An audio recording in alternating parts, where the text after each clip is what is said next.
Hi, everyone. Welcome to Office Hours. Oh, Mickey, did I already give you the host? I didn't give you the host. I thought I gave you the oh, all right.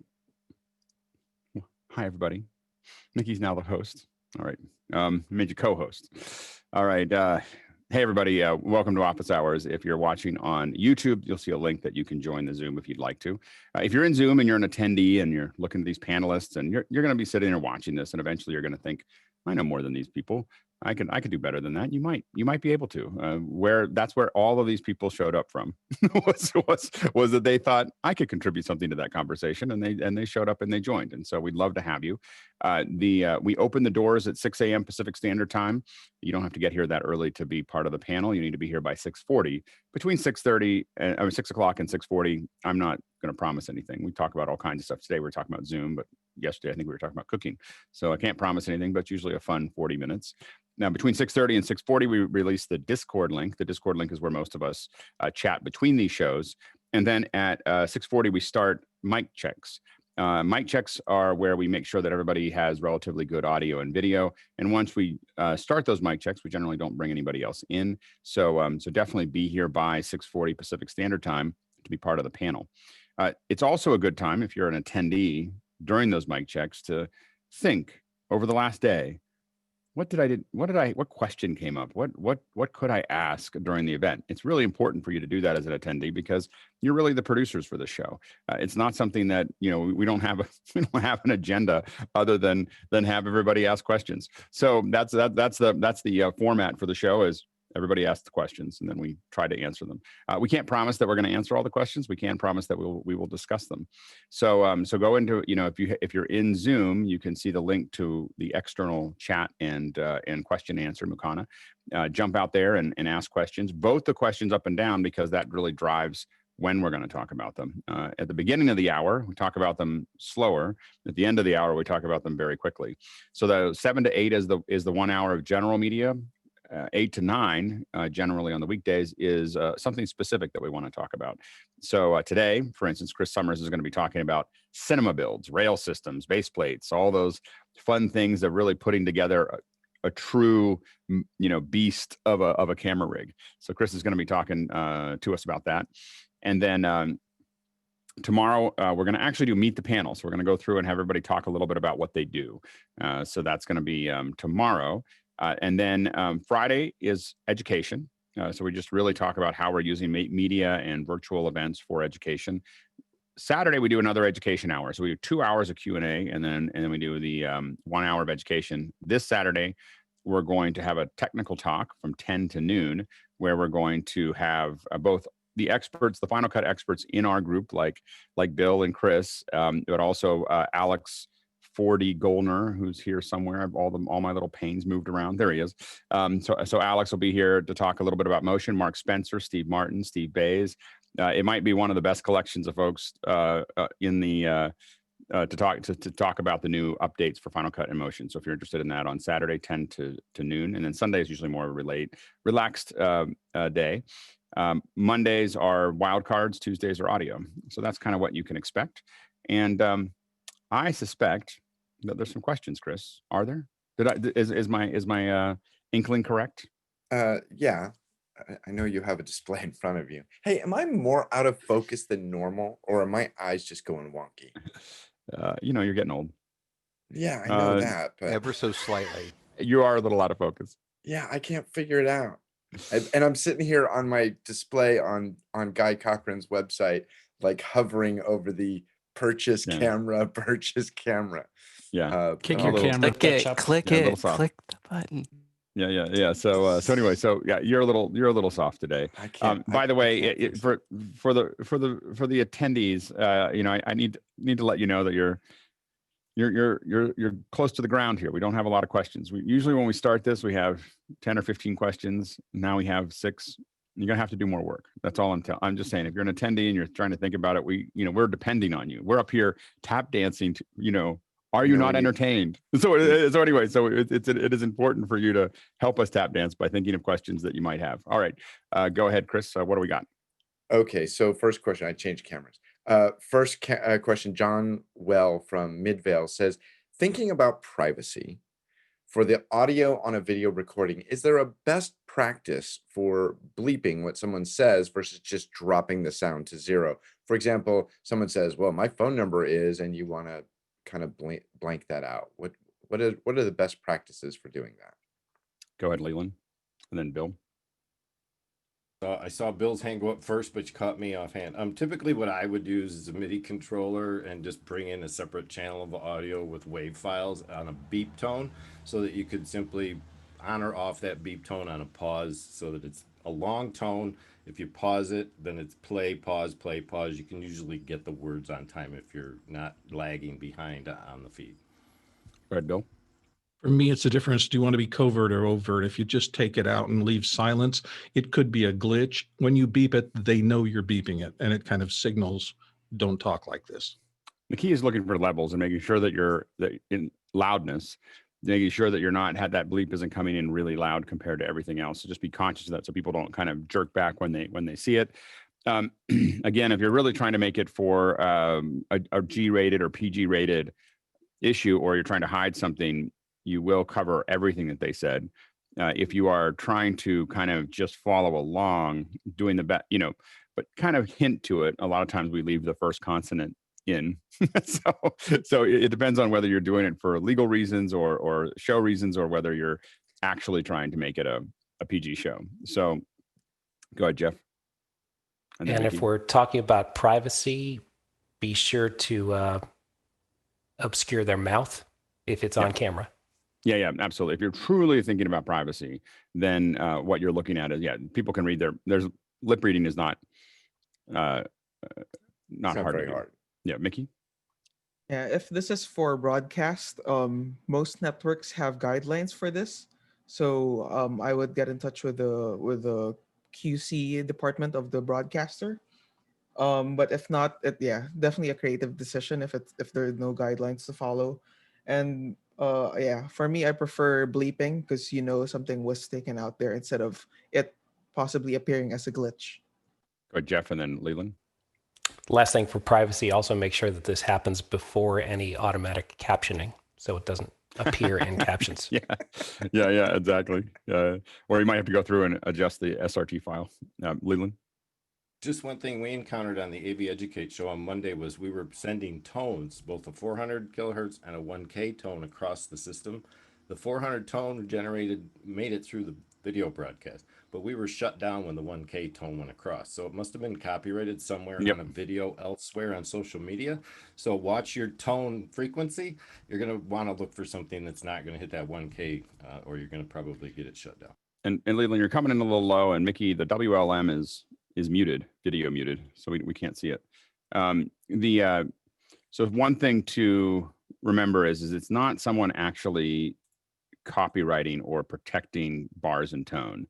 What happened was it's in somebody's video and they just claimed their video when they uploaded it. It has not, I think there's lots of discussion about how can they do that, and it's not that. It's really just that someone put it up, they're not thinking about it, and now it's blocked. You can, if it's really important to you, you can go back and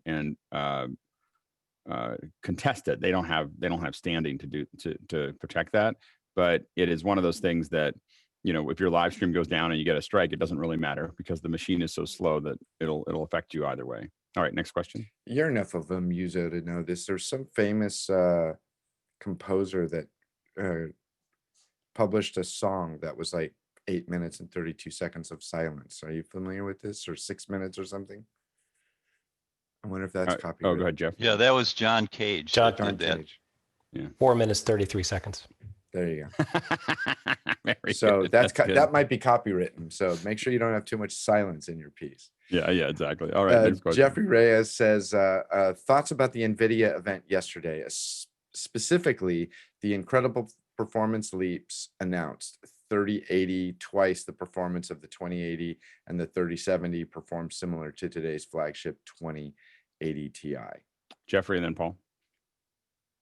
Well, I was going to show the numbers, but I had it on the wrong machine. It's pretty impressive. The RTX 3090, 35.7 teraflops. It's got 24 gigabytes of VRAM in their GDDR6 with a memory bus of 384 bit. It's just so amazing.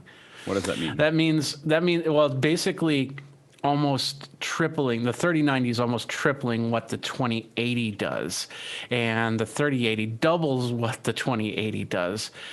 So lots of people were noticing they could put more detail into things. They showed the Marble Run video that just had more features, more movement, more lighting, and more shading. It's just it was pretty impressive. Yeah, go ahead, Paul. Yeah, they've got 3 new cards. I've been talking to Leland about what card to get, and I'm glad I held off. I might get one of these. For the high end one is $1,500, runs a ridiculous 8K at 60 frames per second. And then they've got the 3080, which is $700, and then the $500, the 3070. The one thing that stood out for me is they say now you can have a holodeck in your living room. Is that a thing? Do they have holodeck software? I mean, one of the things is driving LED walls, big 8K LED walls, or LED screens is going to be more and more of a thing. I mean, you can now go buy 8K screens, you just can't drive them. And so, in fact, the reason that this is important is because game players are probably going to drive a lot of these 8K sales. Imagine an 80-inch, 80-inch game, real-time 3D on, at home is something that definitely, and for TV manufacturers, they're desperate to find a reason for people to buy 8K because, that's the next thing for them to keep people moving forward. Joe? I think it'll be a while, excuse me, before you see that in gaming. I mean, we've been hearing about 4K gaming for years, but even the newest video cards still struggle to push 4K at 60 FPS. And if you're gaming, you want a higher frame rate more than you want higher resolution, right? Because that arguably has a larger impact. And that's the real problem is TVs and computers have been able to push 4K video forever, right? Because that's what, 24, 30 FPS. But once you get into good looking games at 4K 60, then things just start to really choke. Even the consoles. Well, and I will say, with 1080. For the most part, I would rather see way more detail in it at 1080 than 8K that's, austere. I'd rather have something that just was really lush, and 1080 than the higher resolution. So I agree with you there. Go ahead, Alex.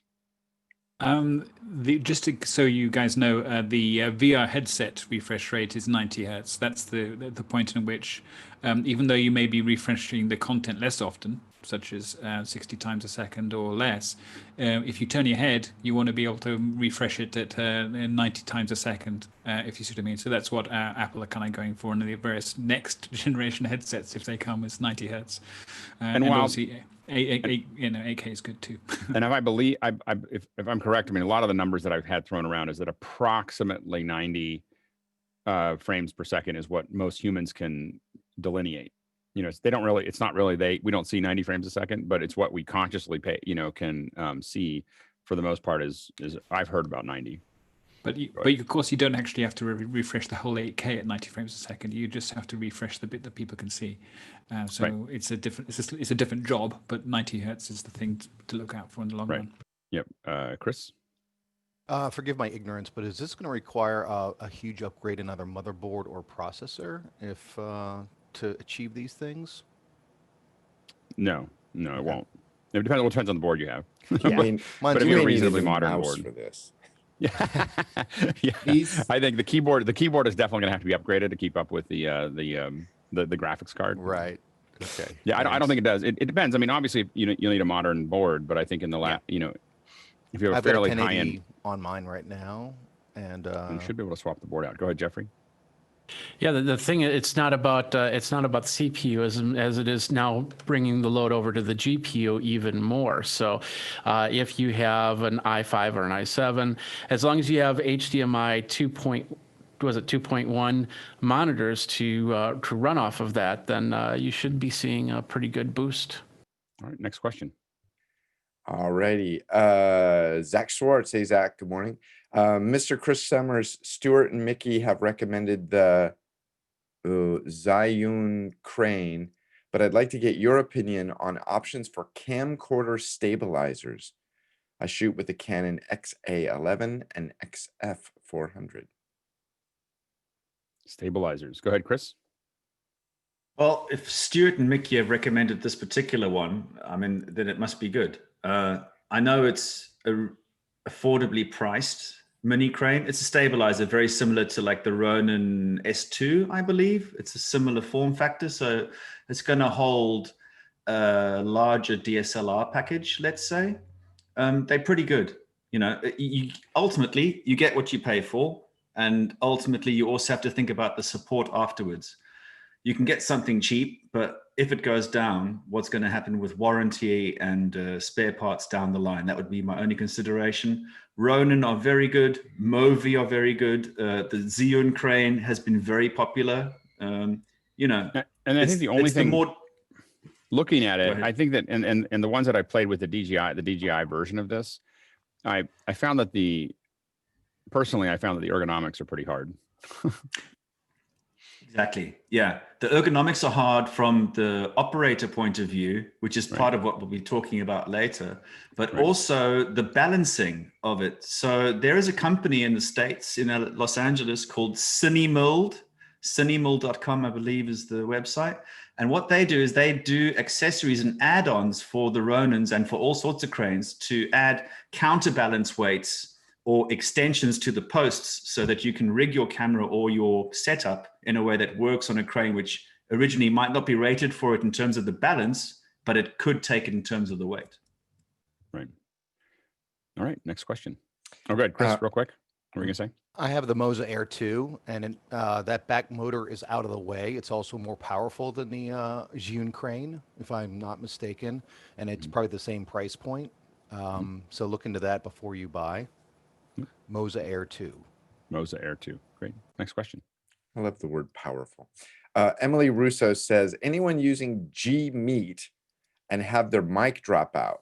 When I start or join a meeting with my setup I use with you, it all drops and I have to switch to Mac Air, the Mac Air microphone. Boo. I haven't had that problem, although, I mean, sometimes it loses it and I have to go into the settings inside of Meet to reset to get back to what I'm trying to get to. I don't know if I've had ones where it can't see it at all. For the mic, it has all kinds of problems with cameras. So Meet, I've definitely had trouble with Meet seeing cameras. I haven't seen it not see external microphones, especially coming through a USB connection there. But oftentimes you have to go into the settings inside of Meet. I'm certain that you're probably doing that, Emily. That's the only place that I've seen it of having to reset it where it drops out. But yeah, I think that part of it is that Zoom has gotten so good at supporting so many inputs and outputs that I think we go to other things and it's generally frustrating because everything else is very limited. The only thing that Zoom is missing for me right now is the ability to see a DeckLink card as an output. so it sees a DeckLink card as an input, but not as an output, which would be, nice, be useful. It's interesting that Emily says her mic drops out. I wonder if she's implying that it starts to work, but then drops out and can't reacquire it. Yeah. I don't know, but I think it's a good education question on Friday, Emily, if you're going to join us on the panel, to bring it back up and let's see if we can figure it out. Yeah. I don't know why Meet would do that, but I know that Meet is being updated very quickly. Go ahead, Paul, and then Leland. Yeah, I haven't had any audio problems with it. I think it's a great thing if you're in the Google ecosystem, if you use Google products like Sheets and that kind of thing. And I think it's more secure than Zoom as far as like bombing. You don't really? No. Do you think Zoom has fixed that? Stable, you mean? Zoom stable or secure? Both. Zoom is as secure as the user makes it. So it's, you can always tighten the bits and pieces of Zoom up to the point where it's probably more secure than anything else. You just have to be willing to make everybody jump through hoops to get in. So I don't think it's any more. Well, you actually have to pay for it because sure. Last I heard, they were not encrypting the I think they Zooms. Did they switch on that? Yeah, I think they switched on that. So I'm not certain, but I'm pretty sure that they went ahead and did that, and that had to do with credit card. Just being able to ID you. So they didn't want to provide free access to pedophiles. Like that's why they did that. Encrypted access to folks that are passing stuff around. They want your credit card so that they know who you are. Whereas, That's where the encryption Google Meet is encrypted end to end regardless, right? Yep. And they're also integrating it in Gmail, and everyone uses Gmail. It's just unfortunate the Meet is so bad. Like it's so. What did you give it, a 1 or a 4? A 1. It's better Yeah. than it's better than everything other than Zoom, in my opinion. But it's still bad. Like it's just they were going the right direction and then they stripped it down to nothing, and they just got caught they got caught with this whole COVID thing, that being they literally were on the direction to be the best video platform and collaborative video platform in the world. They're spending hundreds of millions of dollars on it, and then they gave up, which is what Google does, which is why people are afraid to put anything on top of a Google infrastructure, is because Google quits all the time. They're little quitters. It's like Daria Musk got dumped. The same. Well, it's just scenario. so they and they do that all the time. Like, oh no, that didn't work. And we're just going to throw everybody to the wolves. And so that's why they have a hard time getting people to commit to it.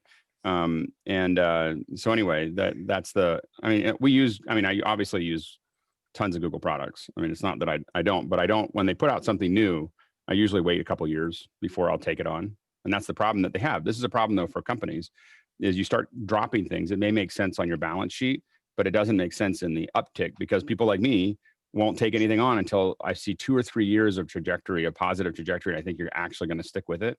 Then I might start doing a little bit on top of your platform, but I won't. But so they can't just announce things and have everybody jump on it because no one trusts them. And Chris Fenwick is rolling on the floor with laughter right now. True. I want somebody to please pull the soundbite of "That's what Google does. They're little quitters." Please pull that for me and send it to me. They're little quitters. Yeah, they're like. I can't think of a more diminutive, condescending thing to say to somebody. It's so frustrating, though. It's so frustrating. You're just a little quitter. As someone who's jumped on a lot of Google products in the early years, that's why I'm so bitter. Is just because they just quit so many things that I was using, and I'm just like, Kyle, real quick, and then we'll move on. I just wait a minute now. I was in line here and I want to answer Emily's question. No one's in line until I call on them. So 15 seconds. You did call on me, and that's the point. So this is seconds. probably the issue she's dealing with, Emily. If you go to your Google browser and look at the little icon in the corner, it's likely the WebRTC system saved defaults for your mic and your camera. If you go to manage these, simply head over and you're going to be able to delete the cookies for the microphone for the website at Google Meet. So just delete that cookie, let it reassemble when you go back into Google Meet and assign the proper mic, and you should be okay. You're smart people here. Genius answer, and exactly what's wrong with WebRTC. All right, just like, oh my gosh, you're like that. You have to go into the browser to decide what camera. That's stupid. Kyle. I was just going to say she put in the chat that it was at one district, but not the other. So it seems like it's something on the far end, not on her end. But it could be a browser. No, that would explain, or that would support the idea that it's browser based, Yeah. especially if she's on a different computer in one district versus another. All right, next question. All right. So TJ Whirls from Minneapolis says, can anyone comment on the stability of SwitchResX? Excuse me. From Madrow.com. This $16 software allows 29.97 and 59.94 frames. I almost called that numbers. This $16 thing, sorry. The frame rate hack allows interfacing Macs to older ATEM switchers without a decimator for frame rate conversion. I'm using Blackmagic design microconverters for the HDMI to SDI. We used it a long time ago, but the problem was we had to keep on putting it on computers, and then we decided to use decimators. So I think it was kind of one of those things. Like we went through it and we tried to figure it out. Just so we're clear about this, how much does the decimator cost? It's like $350. Okay, versus 16. If it works, sure. Yes. One Alex Okay. versus If one you Colin. only have Yes. if you only have one computer and you're only doing this now and again, sure, it'll work fine. But once you start integrating with switchers and you start changing computers, and then you have to install it on other things and move it around. It's fine. It worked. A lot of times when we've done things that force those outputs, we end up with anomalies that we're not used to. So it works. I wouldn't put it in production. If you're using it at home, I think it's great. Stuart. having used them in broadcast, a decimator is one of the things that is absolutely worth every cent you pay for it. All 50 of them. like you just see them get dropped down everywhere. It's frustrating that they don't do a 4K version that's a reasonable size, but the 1080p ones we just use them like chiclets. Go ahead, Bill. Yeah, I'm always wary of loading up any software that kind of hooks into the OS at a deep level, because that's the kind of thing that when they upgrade an OS later, suddenly things stop working and you're used to that workflow and it breaks. Yeah, Playback Pro is a good example of that. Go ahead, Chris. Yeah, and I want to add to that and say that when kind of talking to Colin, although adding a piece of hardware where a cheap piece of software could do the same thing, a lot of if you walk up to somebody and say, hey, I need to make an adjustment to your computer so that it works in my broadcast, they're going to go, hey, don't mess with my thing. But if you just put a box outside of their computer, they don't care. No, I buy that. Yeah, so it just depends on what size of production. I mean, you can definitely, if you're doing it at home and it's a home brew, then I think that just test it a lot, make sure it works and doesn't conflict with anything you have. If you're actually going to work with a client and actually going to work outside of it, I would use a piece of hardware. Anyway, next question. Moving forward, Chris S. from Atlanta says, anyone tried bringing an iPad screen and audio into an ATEM? Thinking about this for displaying a Zoom meeting on iMag screens. I think that works. Hosmo? Yeah, I used the iPad on Saturday for our cooking meeting. I used the app called Premium. So we drove the clock down on that app and the music through the ATEM. The only downside was when you switch to another camera, it would cut off the music as well. So we piped the music through MixPre, but it worked pretty well. Well, and I think that you shouldn't, if you turn, I think the reason it would cut off the audio is because you probably had audio follows video, AFV, on the thing. If you turn that off, it should just keep, all that audio should just keep going through. So AFV is probably what you're looking for on your ATEM. Yeah, we had the audio in the app itself. So I think that was the problem. Okay. All right. Okay. All right. Paul? Yeah, I think just NDI, right? That should do it. I think just install NDI in your ATEM. In the ATEM? Yeah. There's no NDI in the ATEM. Oh, okay. I got you. Right. I see. Okay. Next question.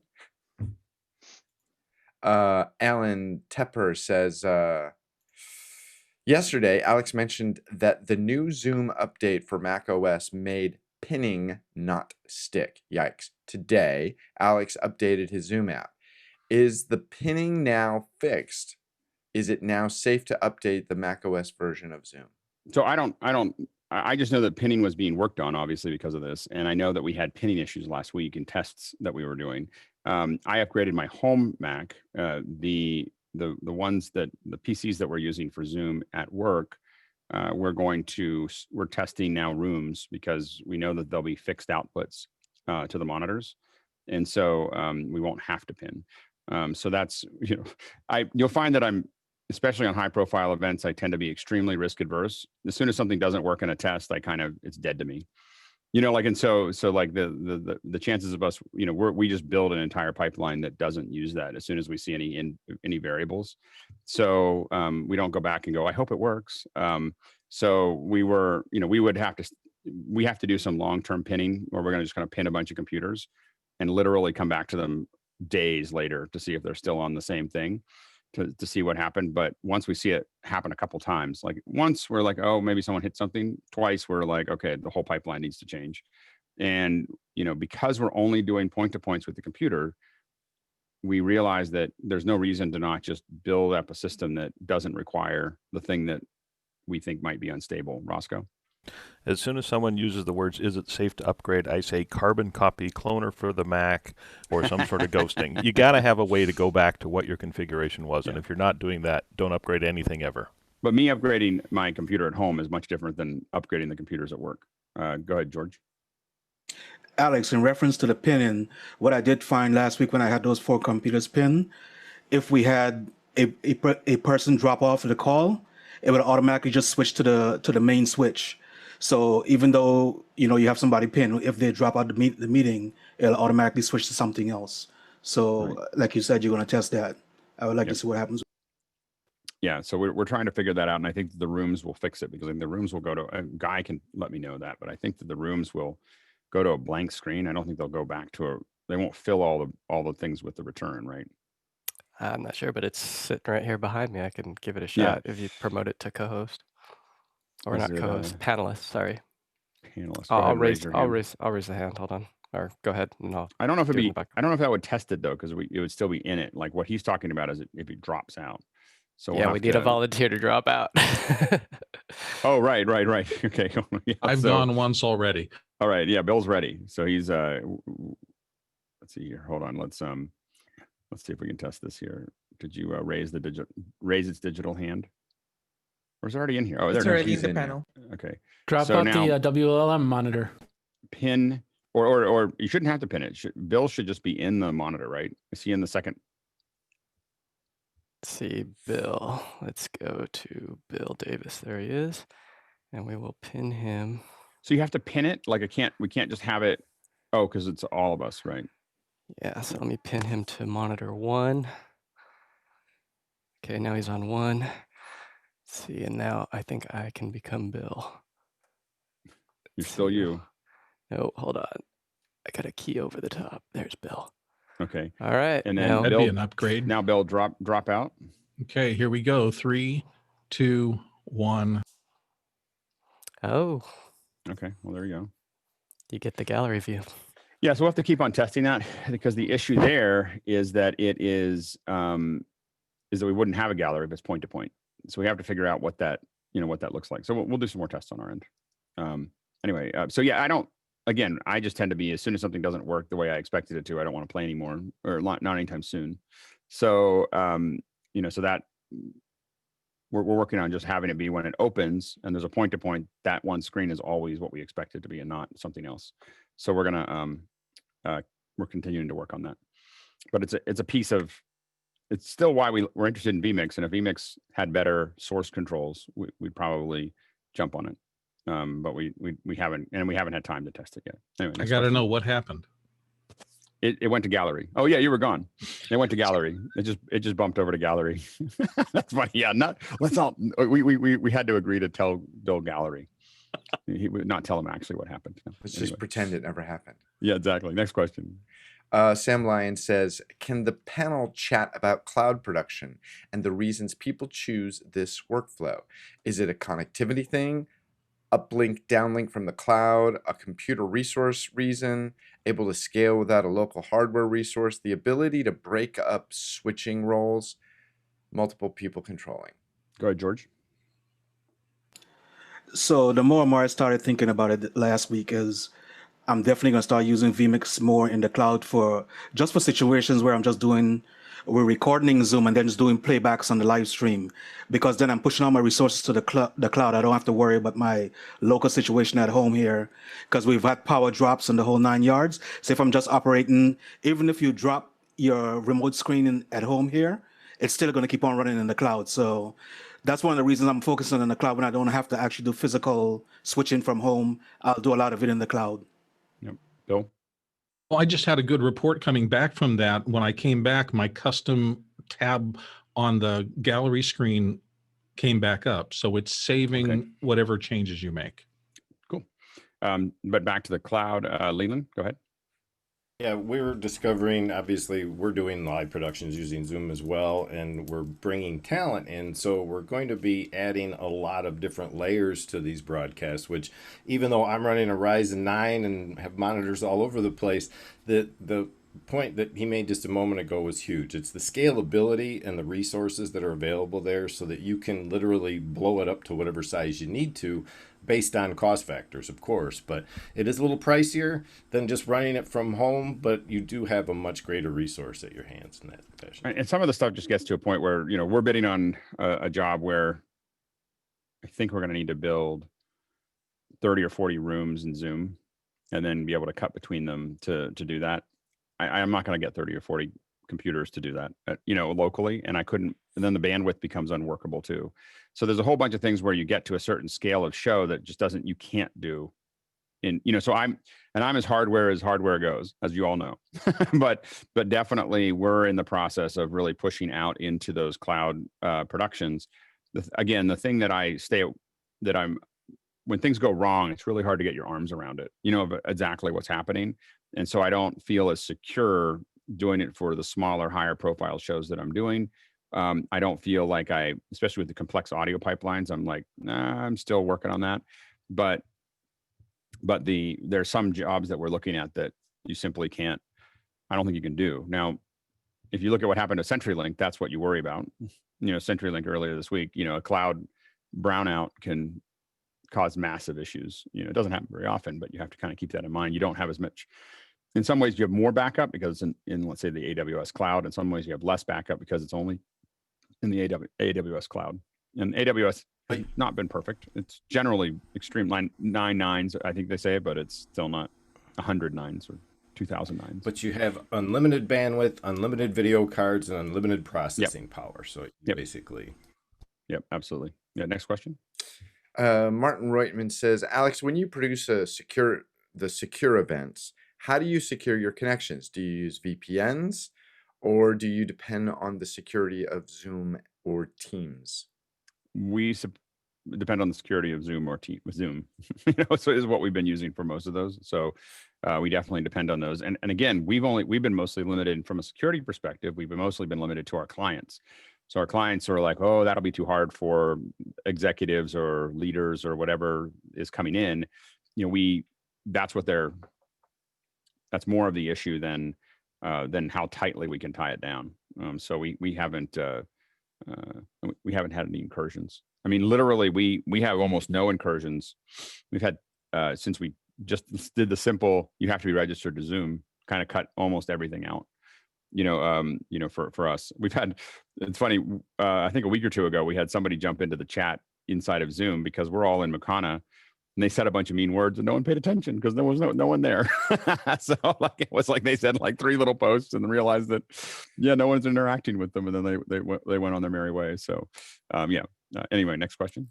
Yeah, I think it's really interesting that just given the course of this show that we went from, visual things happening and then all the chat, and we used to assign bouncers, and then just today you're like, I think Zoom's the most secure. So it was most of that stuff that we had was really something that happened before June. So when 5.0 came out is when it cleaned up a fair bit. And again, we still run a pretty open Zoom compared to most people. It's really easy for it would be really easy for me to make this far more secure. It just would make harder for people to get in and stuff like that. So you're just making access choices. And that's what all security is access versus security. Right. Even in your house, you just got to decide how secure you want to be. I mean, your door locks are probably not really that secure. They just make you feel better. All right, next question. We've kind of covered this. Colin Sandy from DC says, did Zoom just release a feature that lets you lock the panelist windows in place? Yeah, kind of.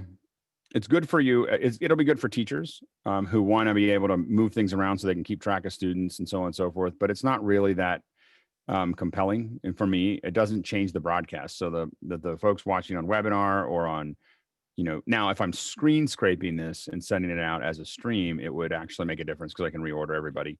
But on a more basic level, it doesn't really have that much impact except for the user being able to see it. So that's all I'd say. Go ahead, Jeffrey, real quick. I don't know. When Bill dropped out, he came back in. He said that everybody was at the exact same spot that they were before. So that might help in dropouts and getting back to where you're supposed to be. For him. And for you. So if Bill showed up at the bottom for me. So he didn't show up in the same place for me. Oh, yeah, that's right. Okay. Yeah, you're right. Yep. All right. Anyway, go ahead, Chris. I'm noticing that, so I run in the two monitor mode, and I'm noticing today that my first display, which I primarily leave in gallery, periodically it's switching to something else. And I'm having the exact same experience, Chris. And I'm not doing anything to it. So it's switching to a full screen. It's switching to a speaker view, but like somebody. That's because Mickey is doing a spotlight. Go ahead, Mickey. Yeah, I'm noticing like in terms of rearranging people in the gallery view, it remembers the people that you actually moved, but for everyone else, it follows the same random It's the Wild what do you call West. this? It follows the same random algorithm that it did previously, but it remembers the people that you specifically placed. I find it a And lot I of fun. just got 'em- That's all I can say. I just- I think it's good, clean fun to move everybody around. So anyway, that's I all I just can got say. a message from Zoom. I tried to move somebody. It said you cannot move a video while people are pinned, so I can't move anyone right now. Oh, interesting. Interesting. Okay. It's modeling a middle school class. Your favorites come up and you don't care where everybody else goes. Yep, absolutely. All right, next question. Jonas says, is there a cheap teleprompter for under 100 pounds? And I think he means a currency, not weight. A piece of glass. You can get silver glass and you can build your own. I don't know. I think that's under 100 pounds, under 100, whatever, $130 or whatever. I think that there are right over that, under $200. I think that you can get iPad versions of those for teleprompters in the 200, I think the $300 range. But under 100 pounds, I think you're talking about glass. Go ahead, Jeffrey. Yeah, I made a teleprompter many years ago. I took a cheap monitor, which you could probably get at your local thrift store or something like that, and you put it on the bottom. Then you get yourself a cardboard box, and you paint the cardboard box on the inside black or a very dark color. You get I got a piece of plexiglass, and then I got the privacy film, and I put that over there, made sure there's no bubbles, and then I put that at an angle, and I was able to use it as a teleprompter. It's not going to be perfect, but it's Literally, going to be if you don't need perfect.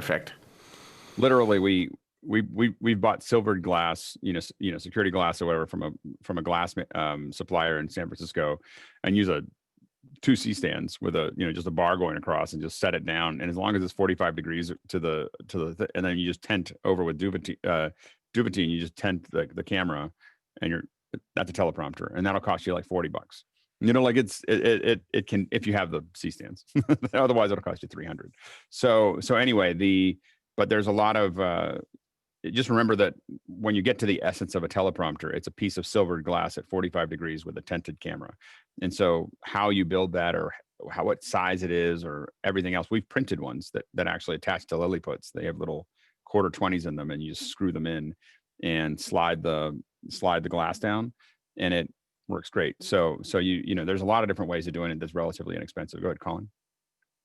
Just very quickly, there's a website, telepromptermirror.com. I think their primary business is to sell silvered glass, but they have all sorts of resources for how to build teleprompters, designs, proper angles, proper glass size relative to screen size, and they give you all those measurements. They also give you links to a whole bunch of software that does the video switching and so on for you. It's great stuff, but I think they're US based, but they'll at least give you all the specs you're going to need to build one. And we're officially in the speed round because the attendees went from being way behind to way ahead. So we have to keep moving. All right, next question. Yeah, we have 16 questions in 14 minutes. Todd Harder says, any suggestions or tutorial videos to set up a 2-camera shoot when talent is reading off of a teleprompter? Talent is addressing the camera audience, delivering a monthly company message, cutting away to an angle where talent is not looking directly at the camera feels strange to me. It is. The reason you typically have a second camera is to be able to use it as a way to cut around. So you're trying to cut around something that you had multiple takes. And so instead of, in YouTube, a lot of times they do jump cuts because the YouTubers have one camera. So that's become a style, as Chris can probably tell you, but not one he likes. But the second camera, you don't usually use it for content. You use it just for a second. You breathe out over and then come over, and that's usually how you're pulling together something. You can avoid that by also having some kind of graphic that goes over it or something else, but you have to have something that's going to help you paper over multiple edits if you do it, or you have to have someone that can really do a great straight read all the way through. We are going to have a conversation about teleprompters, and I think that they are useful in some cases. They are falling out of fashion pretty quickly in the industry that I'm in.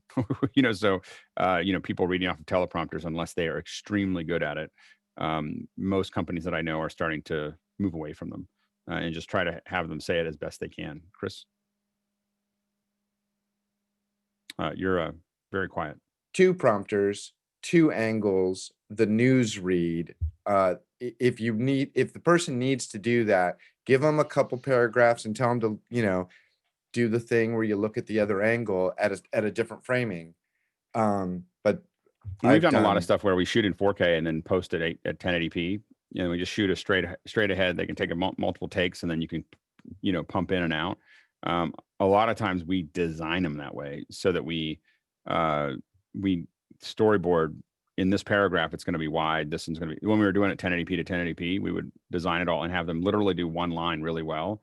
You just got to give it head and tail. So they say the last half of the last line into the next half so that their intonation's correct. Yeah. And you can pack an enormous amount of energy into a presentation that way, because you can't, doing a 45-minute version is really painful, but doing a 5-minute or 8-minute version of that is super high energy, because they only have to come up to energy and get it right for that one little piece, and they can memorize it. We actually weren't using teleprompters. We'd have them memorize that one little section, say it over and over again until they get it just right, and then we cut to the next one. And it doesn't take that long to cut it, to record it, and it's really, I find it to be very intense. So we're going to keep moving because we're so behind. Go ahead, next question. You guys have to 15 answer. questions, 12 minutes. You pretty much have to have your question, your hands up before the question's finished, or we're not going to come to you. All right, next question. Microphone recommendations and best technique for field nature recording with a MixPre.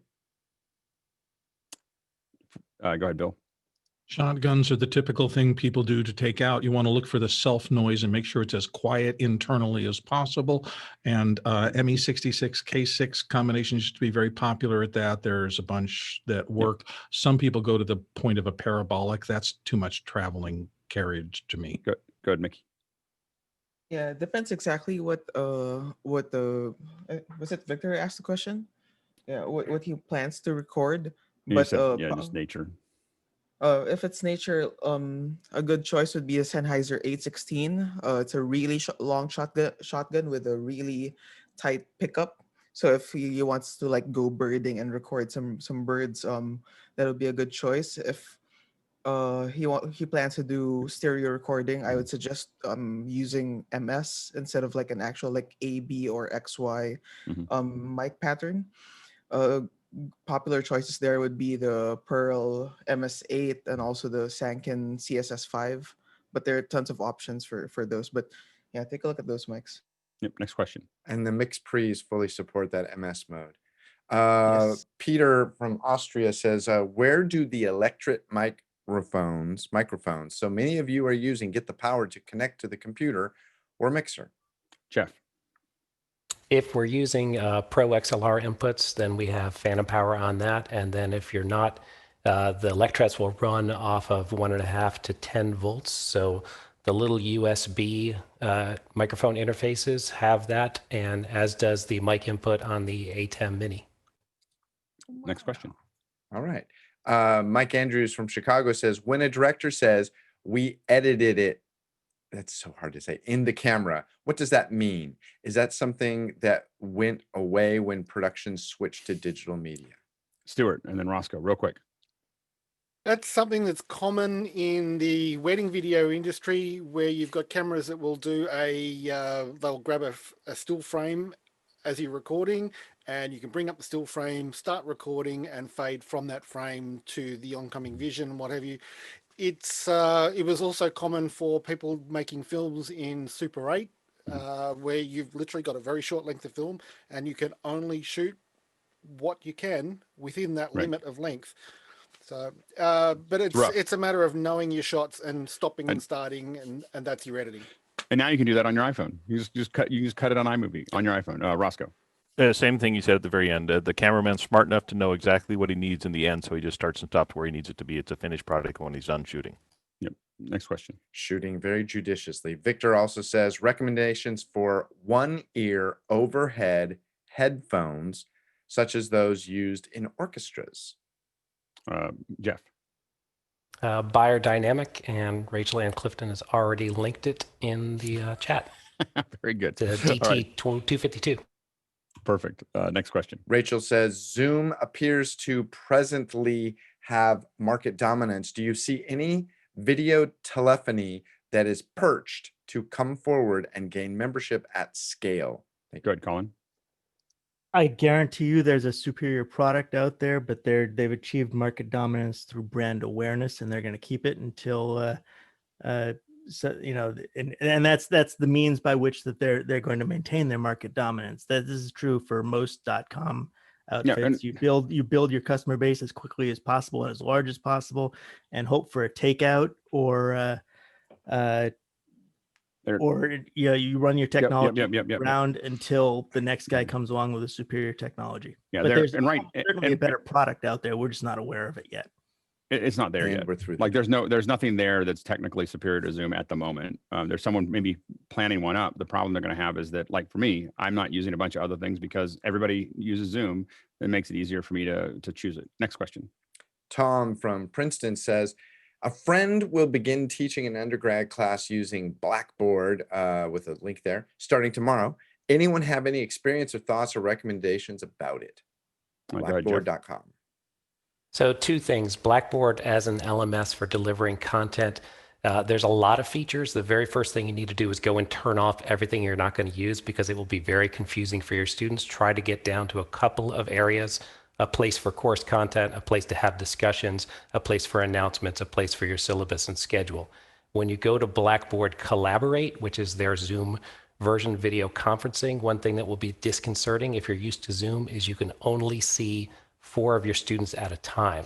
So you may need to get into a policy where you have people come in and turn on their mics and turn on their cameras for a short period of time at the beginning of class and have them turn off during a synchronous lecture and then turn on for a discussion.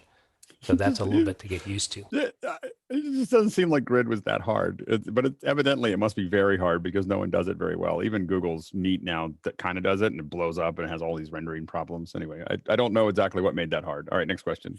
Mickey says, can we spend a few minutes to play around with Zoom's new multi-spotlighting feature and see how it behaves? Let's do it tomorrow morning. Tomorrow morning. Yeah, let's play with it tomorrow morning. Yeah, absolutely. Next question. Wayne Hayton says, trying to help a local theater set up for its first virtual concert. They have ATEM Mini Pro and Allen and Heath C3500 digital mixer for audio. They have a couple of computers, not sure of the power of those, fiber optic connections, ideas on how you set it up.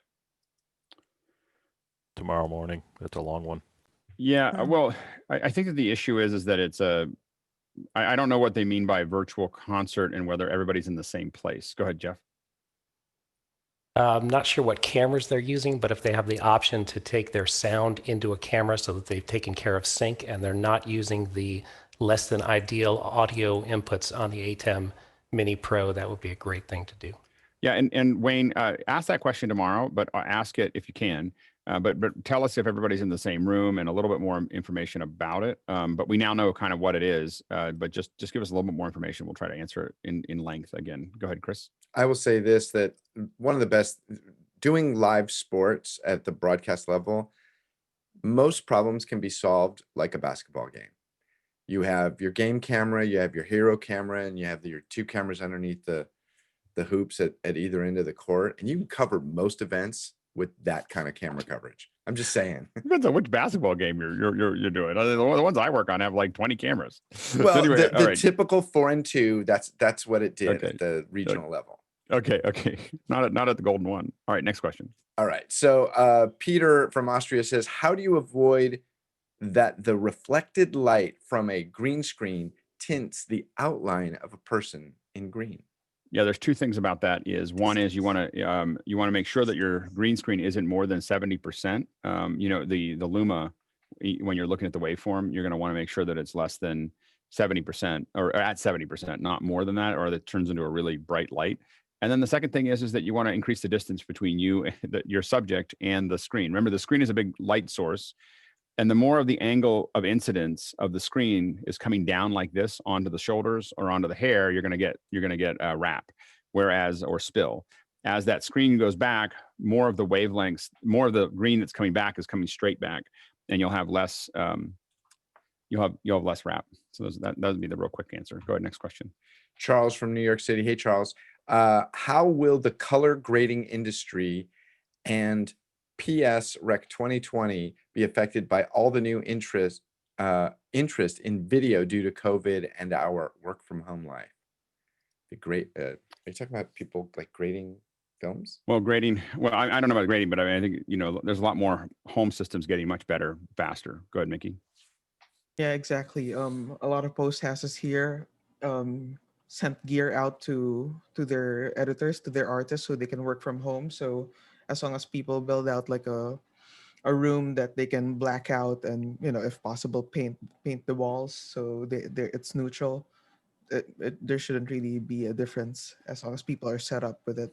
The biggest issue with HDR production is the monitors. The production HD monitors that are, I mean, the production HDR monitors are like 30 grand or 15 grand each or something like that. So when you really need to grade it to that level, that's the biggest entry level expense. Most of the other tools are all there for PQ production, or whether you're going to HLG doesn't really count. It's kind of a crappy format. But HDR, when you're talking about HDR10 or Vision, you need to have some pretty dialed in monitors because you have so much gamut to work with. Next question. Edward DeSantis says, I'm hosting Zoom breakouts, 150 plus attendees. I upload CVS, no problem. When attendees finally filter in, 80% don't find their proper destination. A, any thoughts on why? B, is there a way to trick Zoom to think there are attendees for testing? Oh, that's a good question. I don't think I think that without Grant, we're a little crippled in that area because these kind of more complex additions is not something we have a lot of skill set in. We're going to move on. Sorry, if you see Grant ask that question again. Probably be able to. Colin could probably answer. I was just going to say that load testing for Zoom doesn't exist, unfortunately. But I don't know why they would not find their appropriate destination. It's just a matter of turning on the breakout rooms. It may require that they be present in the main conference before you turn on the breakout rooms. But that would be a Zoom bug if that's the case. Yeah, it's pretty amazing. He said 80% of them didn't find it. Jonty says, what do you guys use for ambient mics for in-ear monitors? That's a good question. Jonty, you're gonna have to explain that a little bit. We're gonna go heavy by like 2 minutes, but I kind of want to hear what you're talking about because usually ambient mics and in-ear monitors aren't something that we mix together. For a performer on stage, it makes a lot of sense because you want a little bit of crowd noise. So a lot of times they'll rim the front of the Mickey. stage. Okay, I understand now. Mickey? Yeah, most of the time, front of house engineers, or sorry, monitor engineers like using shotguns because of the cancellation. You want as little of the PA in your ambient mics as possible. So shotguns work really well for that. Even something as simple as like a pair of 416s work really well. Put it out in front of the monitors, pointing to the crowds up at a good height, maybe 10, 15 feet in the air. That's great. The next question. Jeff Dingkong from Upland, California says, hi, Alex. Any update from last week? iPhone 11 Pro as camera to ATEM Mini Pro via HDMI or AirPlay. Is there app or solution that crops out the 16:9 instead of the letterbox 19.5 to 9? I think somebody someone was using something here, but there's something else coming, and I think we should be able to talk about it next week. So next question. All right, Jeffrey Powers, some guy named Jeffrey Powers from Madison says, thoughts on the new NVIDIA Go ahead, RTX? skip that. We already did that one. We already did that one. Played that game. Last one. George Kennedy says, Alex, are teachers and schools ready to control bad actors in their Zoom classrooms? Go ahead, George. So my kid came downstairs last night late in the evening. How'd your day go? And he was just upset. My Spanish class got canceled. So two folks in the classroom started acting up. The teacher just decided to shut down the whole meeting. So I sent a message to them this morning. I was like, why did you shut down the whole meeting? All you have to do is push those two students out of the classroom. So I think they need to figure that out, that, you just can't close the entire classroom. You could actually remove those folks. Yeah. I mean, I think that's going to be a constant challenge, with what that, and there's a whole bunch of issues that are related to that of, the kids get kicked out and then they don't get their education. And, there's a lot of things that, inclusion problems that come up with that as well. I'm a big fan of just kicking people out, obviously, but it's, Roscoe and then Bill and then Chris, like 15 seconds each. Yeah. Oh, sorry. Yeah, you can't label anybody. You can't push anyone out. You can't make any declarations. Teachers are just scared of doing that. There you go, Bill. First few weeks here, Alex had people designated as bouncers, and if they saw something But wrong this is actual students, acting up is the problem, and I think that I do think it would be useful for Zoom to have, right now you can ask for permission to unmute someone. I do think that being able to permanently, or like for the rest of the session, I'm going to mute that person, and they can't unlock their thing would be useful. Like you can sit there and watch, but you've lost your ability, you've lost your right to talk. Chris? I say this only halfway facetiously. It would be cool if you could have multiple Zoom sessions going on, and one of them would be like almost like the principal. I'm going to send you to the principal's room. Yeah, exactly. Zoom timeout room. There's some professional functionality that could be gained from that. Like I can send a participant to another place. Yeah. Another place. All right. Now we're going to shift gears. Chris Summers is hidden there somewhere behind the cube. There he is. Here I am. So it's good to have you, Chris. We hear that you're talking about rigs today. Yes. Thanks very much. Now if you have questions specifically about cinema rigs and building up cameras and platforms, this is your time to ask them. So as Chris is starting to talk through this stuff and start to walk through the process with us, start rolling up your questions. This is our last Wednesday for a while with Chris. So definitely take advantage of that. And I had locked the questions because we were running out of time there. So I'm unlocking the questions. Now you can, now you guys are off to the races again. All right, go ahead, Chris. What are we talking about? Thanks, Alex. First of all, I just wanted to say thank you, and thank you to everyone at Office Hours for all our time since March. This has been amazing. Yeah. Truly, truly amazing. Thank you to every single one of you for every single second. It's been great. Where are you going? Can you tell us? Can you tell us what you're doing? I can't. Sorry. He's disappearing into the ether. Okay, very good. Yeah. Very good. I'll be back. I'll drop in on weekends when I can, and that's great. You'll see me around. Excellent. And we'll have great new things to look at somewhere in the future in 2021. Absolutely. Yeah. All right. Okay, great. Sooner. So I wanted to talk about cameras. It was really great. I mean, that crane question this morning was so apt because I wanted to talk about camera rigs. Cinematic rig was the title. For me, so much of that really comes down to ergonomics. We come down to that with the crane story. I'll just, let me see if I can get to my screen sharing again. And are we off to the races? We are. Woo. All right. So film cameras are our origin. That's where we came from. They were very simple. Cameras were simple in the old days. They didn't have as much gack on them. This is a typical 16mm camera from the old times. This is a modern 35mm camera. This, for me, is the ultimate form factor for two reasons. One, it's been developed over, let's say, the past 100 years. So through many manufacturers, many people, and lots of experience all over the world, people arrived at this form factor. And I know from my personal experience, you chuck this thing on your shoulder, on a dolly or whatever, no matter the size or the weight, it's balanced and it has great ergonomics. It might be heavy. Screen share. Is that just me or is that everybody? Sorry? I'm getting only Chris. I'm not seeing any screen share. Oh, I'm seeing screen share. You are. You got to go look for it, Bill. You Okay, split your screen, so you got to go look for it. It's on another window. Thank you. Sorry to interrupt. No, that's good. That's a good, I would like everyone to see this, definitely. So yeah, film cameras. I definitely find these to be the most ergonomic. They're bulky, but as you can see, the weight is sort of balanced. You've got the mag on the back, you've got the lens on the front with the matte box, the eyepiece, etc. Then digital came around, right? We all know that Red were the first people to come out with the sort of large-scale consumer format digital 4K camera, and it had a similar form factor, something longer, like a shoebox. We all know that they changed that eventually. And then eventually Arri came with their Alexas, and then they came with the Alexa Mini, which was fantastic. After many, many requests from all over the world, they said, we want smaller cameras, smaller cameras, smaller cameras. They made it, we asked for it, and we got it. We got a Cube.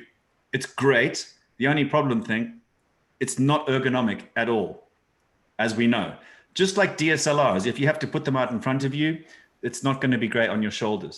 So eventually we have to build a rig where once you've added all your accessories, we'll try to distribute it from the front to the back to make it as ergonomic and as similar to a film camera as possible, because that's what's worked for the past 100 years. Everyone's expecting that, from remote heads to dollies to human beings. There's just something about that balance that makes sense for all of us, right? You could take it to a bigger sense when you're working in a studio environment. Again, this is an Alexa Mini LF. The camera is tiny. It's just that little box in the middle, but we have to accessorize it with all these things to make it work for what we need in a cinema environment. But of course, that's not the case for everyone, right? DSLRs have democratized digital, as we all know, and then we need more accessories. Over the years, the market is kind of flooded now. So we're spoiled for choice. It really is like a Lego game, which is fantastic. This is the tilter system on a Blackmagic camera. And this is the same methodology that I've used for everything. It really is just building Lego. You know, you can take any camera you need. You need to start out with a cage. You need something around the body, which is number one, going to be attached to your base plate into your thread. That might give you points all around that you can thread in either 1/4 inch or 3/8 to do your rigging. And then on the bottom part, you're going to be wanting to sliding into standard base plate accessories, which is something like ARRI or RED or, well, not necessarily Panavision because that's generally rental only. But these are all kind of standard measurements and sizes that the industry has kind of decided upon. So no matter what your camera you're going to put in the middle, you're going to be able to find a cage to put around it, right? From that point, you really need to start thinking about ergonomics and what you're going to be doing with your rig. This is a rig that I was fortunate enough to build with a Panasonic camera many, many years ago. And yeah, I came in and the DP was like, I want to shoot on a Panasonic camera and please anyone just jump in at any time with a question. Mickey, go ahead, mate. Yeah, is that the AF100? Yeah, it is. Blast from the past, man. Yeah. So what it is literally it's AF100. We've got a nano flash recorder on the back over here to record with the CF cards. We did a power system over here where we could do a V-lock system, and then we've got the PL adapter, which we could then fit any cine lenses on. And then we had to figure out the system because, again, the height from the base plate and the rods to the lens is generally a standard size because it needs to line up to standard matte boxes and all the rest. So we went into the rental house with the DP and we figured out how we could build this. And eventually we went into the engineering department and we figured out the height difference. And we took a standard ARRI, I think this is a BP4 or BP5, and then a DSLR arrangement underneath the Panasonic, and then we just built in plates underneath to get the correct height.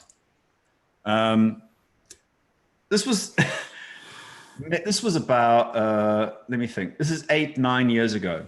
This is well before Tilter and Small Rig and all of the other people have come onto the market. So this was real bare bones into engineering and like, let's see if we can make it work. Now we're spoiled for choice. I mean, you just need to go to Instagram or Facebook to find anything you want for the latest camera. I mean, I'm sure those guys were somehow manufacturing stuff for the 6K before it was even released somehow, you know? So the main thing with all of this is really ergonomics. You know, we've got the Canon 5D, or any other DSLR or the pocket camera, it's generally going to sit out in front. So you're going to need a rail system that's going to be distributing the weight. And you also need to think about accessories. How are you going to power it? What other accessories do you need to power? Does that power need to be hot swap, for example? Meaning, and what hot swap means is if you have 2 onboard batteries, let's say, that you could take one off and put the other one on. for example, I'm sure everyone's seen the new, the red Komodo, the little red Komodo that's come out now. Really cool little camera. And they've got a slot for the two little Sony NS970 batteries, I think, that go on the back. And that's also like a hot swap system. Truly, truly fantastic, yeah. And that was my discussion for today. So I'd love to open it up for questions and for anything else. Otherwise, it's going to be a real short hour again. Yeah. Anyone? So on your new gig, what's the camera that you're going to shoot with? Can you disclose that? It'll be Ari. That's all I can say. George, go ahead. Hey, Chris. Obviously, when we all started on with the DSLR revolution, we were using, the two main builders on the market or suppliers were Zacuda and Red Rock Micro. And obviously now small rig is pretty much taking over that industry somewhat. Obviously with the Ari cameras, you can't really, they're more specific as to what you can rig out the camera with. I find it for Blackmagic, I'm using a lot of small rig. What do you see yourself in, as you move around rigging practices, and how much do you have extras on set for rigging? Thanks, George. It's a great question. I'll carry a lot of my own stuff in my unit bag, my ditty box, whatever you want to call it. And I'll carry stuff from Manfrotto, I'll carry stuff from Small Rig. I'll buy cheap arms off of Amazon, little 90-degree brackets and stuff like that. I'll get stuff from Tilta. I'll go through the whole range of stuff, because quite often Small Rig and Tilta and these manufacturers will make parts that no one else makes. For example, that 90-degree bracket that protects your HDMIs from on the connectors. No one else really makes that. There's like one or two manufacturers currently that make that. With the Ari stuff, Ari has their own division called Ari PCA. It's personal cinematography accessories or something like that. And they do accessories for camera manufacturers that are not Ari. So you will find Ari base plates, rods, and accessories for Sony cameras, for Canon cameras. I would have to check if they make stuff for Blackmagic, but certainly stuff that would be compatible with it. They do stuff for general people. I know that Red now has a preferred company. I'd have to check on their name online right now, but you will find that camera manufacturers tend to lean towards one accessories outlet. Like Ari has their own one, Red has their preferred one. One could look into the business deals of that, I'm not sure. But Small Rig and those types of things that you could find online are certainly more open to the general market and certainly very affordable. Manufacturing today is great, these are good parts. I mean, there's nothing wrong with them. Do you find it, you ever have stuff machined for you? I mean, do you ever spec things? Often, yeah. Often.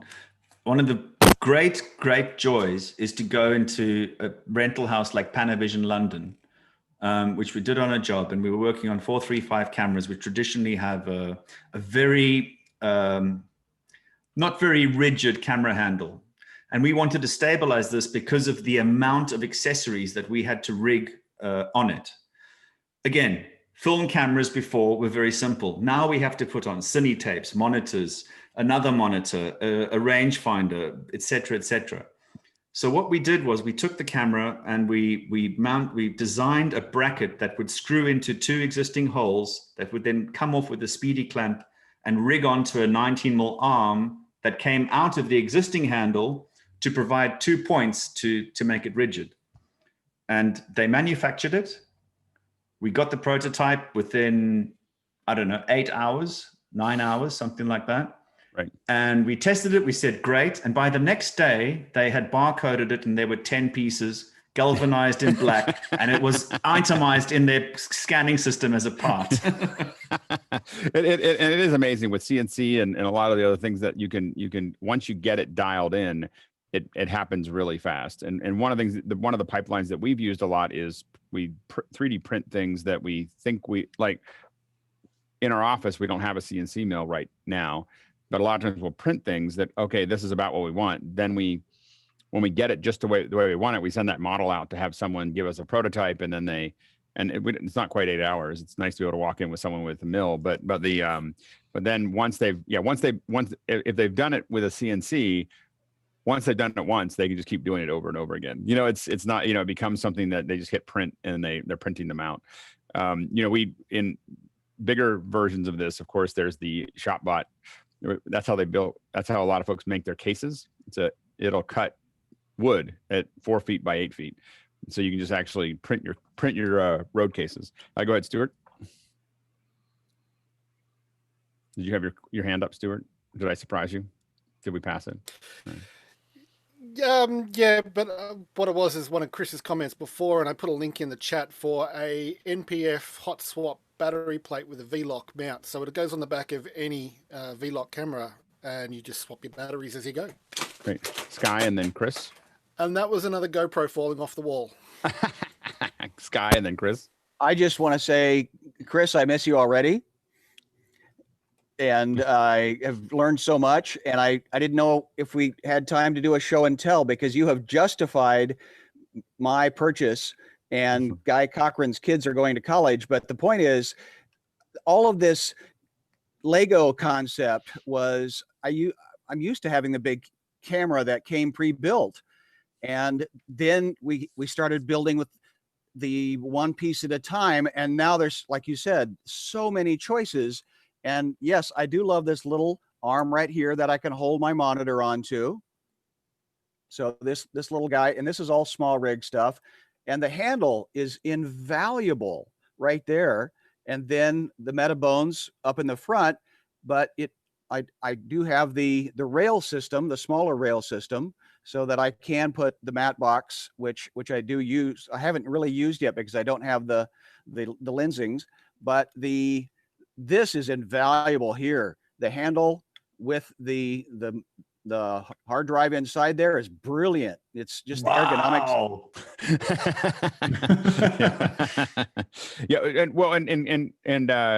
Chris, do you find that now that we've moved to this where we're building all these rigs around these little squares, I find that I'd prefer to have a small box that's just a sensor box and let me accessorize it as opposed to having a full featured camera.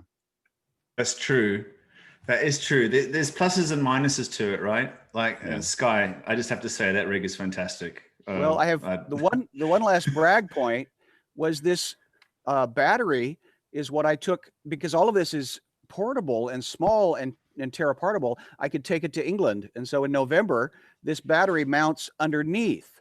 So it became just a big vertical chunk and much more able to go into hotels and restaurants and things without it being this big, long monster thing.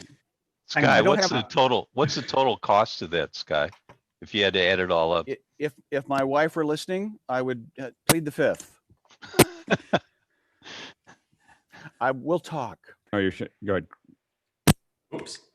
I was just going to say, Sky, this was the evolution of that rig that I just showed you now. And eventually we went handheld, and you can see exactly there. That's what I did. I took the battery and I dropped it straight down to his shoulder. That made the balance a lot better. Exactly. Yeah, look at that. See? Exactly the same thing. So that if he had to let go over there, the camera would literally sit on his shoulder. It wouldn't be front heavy. It wouldn't be back heavy. What I also managed to do with this rig was I put the Microforce on his handle. So he had the zoom control on his thumb. This was a tiny little short zoom over there. So like a tiny little ENG sort of thing. Yeah, see, Sky, perfect. This also swings out of the way so I can get to the buttons on the back of the Blackmagic. And that's another thing. Like with the Alexa Mini, this is a thing that we have to deal with a lot. In the original Alexa Mini, the loading bay for the card was right at the back. However, right at the back was also where you would have the V-lock plate to put the 15mm rods in. So if you're on a Steadicam, you'd have to pull them back, do the reload, pull it back, and Steady Ops would always complain because obviously it's never at the right thing. So the balance would be out.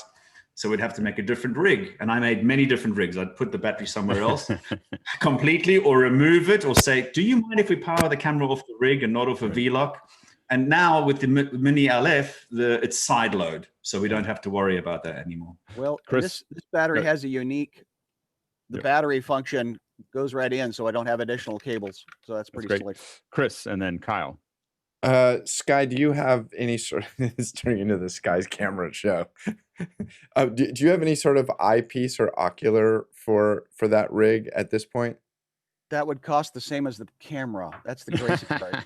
Go ahead, Those Kyle. IFBs are.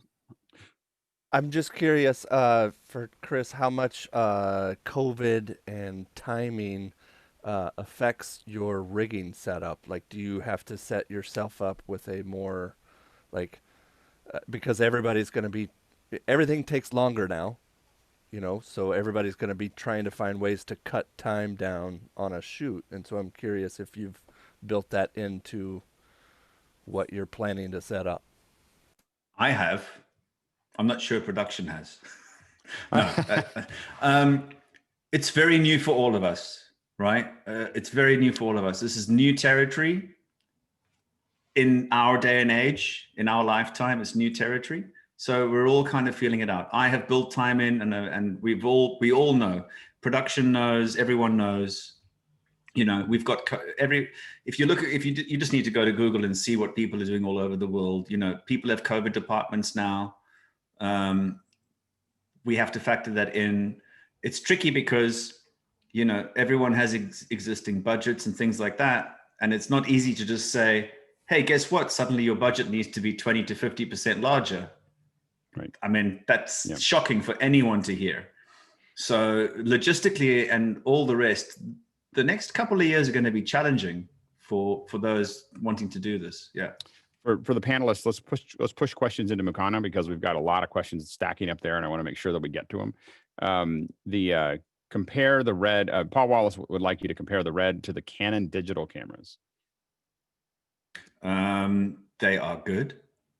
I mean, they're very different. You know, you can take manufacturers and you look at them. You can say BMW versus Mercedes. I mean, that we could spend an hour on the differences to them. Mm-hmm. Yeah, go ahead, George, real quick.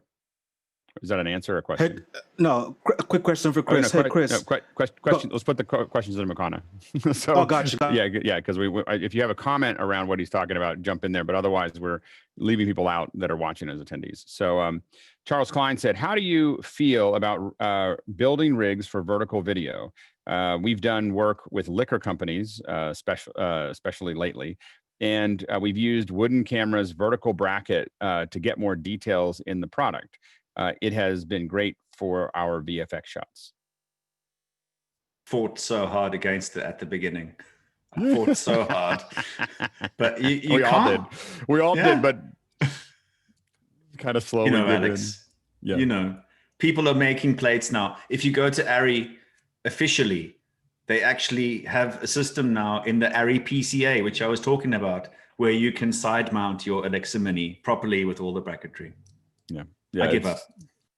You know, the problem is that I didn't get it until I watch TikTok with my kids, and I won't watch 16:9. And I realized that, like, that's what they're up against, is that as soon as I see a little thing across it, I go, okay, next one. It's just too small.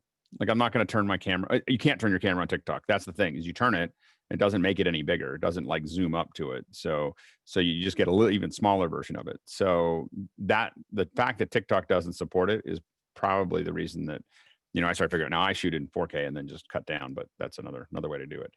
Are the TJ Asher asks, are from elements of cinema cameras, please watch text. Make sure that we get these. I think it means front elements. Oh, the front elements. You got to really watch it because I have to read it live. Are the front elements of cinema lenses the same size across a lens family, so that you don't have to change the sizes of the matte box filter elements if a lens change happens? Negative. They are all different, especially in the older lenses. When manufacturers release lenses now, one of the big features is common front size. They'll say everything's 110 mil, and that really is a selling point. Right. You'll often find that maybe even on the Master Anamorphics or the Master Primes, they'll say everything is the same, but the 28 mil, the widest one, is slightly bigger. We aim for it, but we have to prepare for that. Yeah. Stuart Fairweather asks, what is load bearing difference between 15 mil and 19 mil rods? And what sort of guide is there to swapping to 19 mil? Typically, 19 mil for me was the default, and 15 mil was only used for lightweight or steady cam. I will say that in talking to like the people from ARRI PCA, the trend now is their recommendation is please move away from 15 and switch to 19 mil rods. The reason is rigidity. Number one, there's less flex in the 19 mil rod at length, and the weight difference is negligible, really. Once you really come down to it, after all these accessories are added, the rods are the least of your worries. Right. Will Summers be able to come back and tell us about his experience when he's finished? As much as I can within range. What I can. Yeah. A. Mitchell said, are you a fan of the Scorpion style operator backpacks with the overhead boom crane supporting the camera? While they often are easily carry the weight, do you feel that the tension string often makes the camera feel too much like it's floating and throws off the feel of the moving the camera? It's a great question for this hour. So he's talking about the Easy Rig, which is this sort of Steadicam style vest, which has this shower head pole with a string. It's great for a particular shot. My feeling is over the past 10 years, people have gone, cool, Easy Rig. And they've just slapped it on and that's all they wear all day long. It's terrible for your back if you use it incorrectly. And a lot of people don't realize that. I've seen people sitting on an Apple box on the flat side. So you're talking, 8 inches off the ground, sitting down on the box with the Easy Rig with the camera on the ground. Now, I don't quite understand that. And sitting there for 2 hours, going, there's no point. It's really good for if you have to do that thing or run along. Ultimately, it's a personal choice, and you need to look after your body, and you need to look after your physique and your back and your spine. So it can be good, but I think that one should be careful to say that it's a cure-all for all handheld shots, or it's a cure-all to remove a crane or something like that, because you're ultimately going to affect your spine and your body. Stuart Fairweather also asks, and since my GoPro just fell off the wall, what are your recommendations for really secure suction mounts? So for suction mounts, there is a company called BlackTech out of Germany that do suction mounts for vehicle rigs. And what they actually do is they have air pipes that come out the suction mounts that come into a central pump, which is powered by a V-Lock battery. And every 15 to 20 seconds, it re-sucks the pressure onto the window. So there's no chance of it coming off. Yeah, and I find that, the ones that I've used the most, I think, are the Film Tools. Film Tools makes a bunch of them in the US, and I think that I don't know where they get them from, but I put some pretty heavy cameras on them. A lot of times I do use multiple. I have, when we're doing car shots, we usually have quite a few of them holding a rig. It's not one that's holding anything. It's usually quite a few of them that are all stacked up. So they're not pulling that much weight for each one of them. But also, as I'm sure Stuart knows, is the surface is a huge piece of that. We have found that I've had camera mounts that failed before the suction did. Like they tore apart at speed and came apart. The TJ Asher. Oh, and also, if you're doing a car that you can get rid of, or that you have the ability to repaint, when we put them onto Indy cars, we just super glue them. Like we don't even bother to. The Indy cars get refinished so often that so with the Indy car, it was easier when we literally put GoPros on the Indy car. We just super glue them to the car, and then they just sand them down and repaint them. And they do it so often that they don't care. So it's another thing to think about. Go ahead, Stuart. Just one quick point, and it's something from the local traffic laws here in Australia, especially in Victoria where I am, that a suction mount on the outside of the car is not legal for use on public roads. Inside it is, but outside they want it bolted down and what have you, and you're best off with that sort of stuff to have a closed road and what have you when you're filming, simply for safety. If it comes off the car and hits a pedestrian, it'd just be nasty, and it wouldn't be nice for anyone. I was going to show this. Just a safety thing. We'll jump into that. Just for entertainment, I was going to show you the. Let's see here, if I can. That's the case in all auto-mounted rigs in public, isn't it now? So this is we're installing the Teradeks inside of the here on this piece here, and then we had one of these pointed each direction. This is quite a 2013, so 7 years ago. But so that's why it's an older Alex, I'm camera. going to ask: is that for Super Speedway on the IMAX? No, because no, I see M. Andretti written on there, and there is some lovely stories about Andretti and Mario Andretti having a race car with no boost limit and being able to draft up behind Michael with an IMAX camera sitting in the airflow above his head. Nope, that was a two-way conversation with a person in the press that was talking to a couple Indy, some of the leading Indy racers, and we thought that it'd be really cool to have someone sitting in the back and talking to them while they're going at speed with Mario Andretti driving.